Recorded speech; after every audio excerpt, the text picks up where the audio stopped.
Hello बच्चों, आज की ये क्लास आप सभी के लिए बहुत ज़्यादा इंपॉर्टेंट होने वाली है क्योंकि अक्सर बच्चों का डाउट रहता है कि समांतर श्रेणी में सर हमें सूत्र तो सारे पता हैं, लेकिन सर कौन सा सूत्र किस प्रश्न में लगाना है ये हमें नहीं पता चलता है। तो आज की इस क्लास इसी ऊपर होने वाली है। तो प्रश्नावली 5.3 की प्रश्न संख्या 5 को आज हम सॉल्व करेंगे।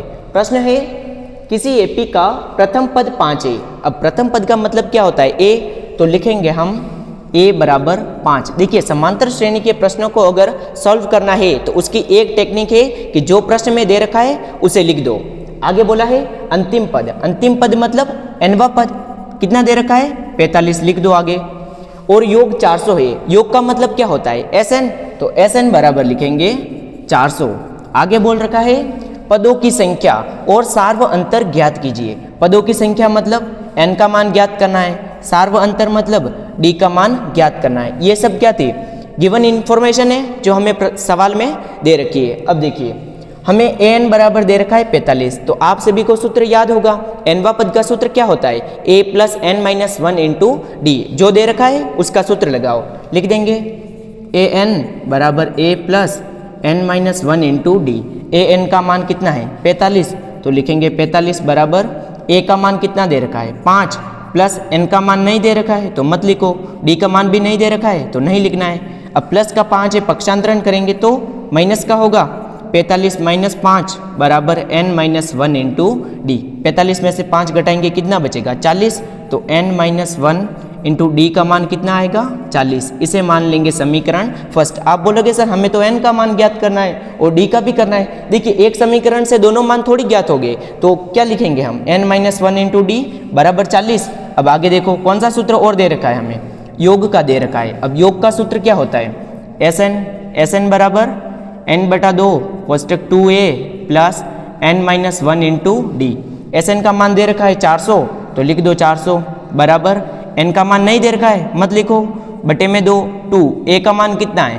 5 प्लस, अब देखिए n माइनस 1 इंटू डी। यहाँ पर भी देखिए ऐसी सेम शक्ल है, सेम दिख रहा है n minus 1 into D. n minus 1 into D का मान 40 है, तो यहाँ पर लिख देंगे 40। समझ रहे हो आप? अब देखिए, दो इधर भाग में पक्षांतरण करेंगे तो गुणे में जाएगा, तो 400 इंटू 2 बराबर n।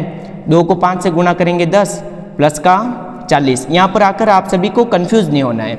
400 को 2 से गुणा करो, कितना आएगा? 800 बराबर n इंटू 10 में 40 जोड़ेंगे तो 50। अब 50 इधर गुणे में, पक्षांतरण करेंगे तो भाग में जाएगा, तो n बराबर आएगा 800 बटे 50। 0 से 0 कैंसल, n बराबर 80 बटा 5। n 5 का भाग दो 80 में कितनी बार जाएगा? 16 बार। हमें क्या ज्ञात करना था? n का मान और d का मान, तो n का मान आ गया 16। अब देखिए, ऐसी कौन सी समीकरण है जिसमें हम n का मान लिखे और d आ जाए? ये दे रखी है समीकरण 1। अब क्या करेंगे? समीकरण 1 से समीकरण 1 को लिख दो। n माइनस 1 इंटू डी बराबर 40। n का मान कितना है? 16। 16 माइनस 1 इंटू डी बराबर 40, तो d बराबर आएगा, देखिए 16 में से 1 गया तो 15d बराबर 40, तो d बराबर आ जाएगा 40 बटा 15। अब देखिए, आप बोलोगे सर ये आगे सॉल्व नहीं होगा, 5 के पहाड़े से कट रहा है, काट दो। 5 का भाग 40 में देंगे तो 8 बार, 5 का भाग 15 में देंगे तो 3 बार, तो d बराबर आया 8 बटा 3। सार्व अंतर कितना आएगा?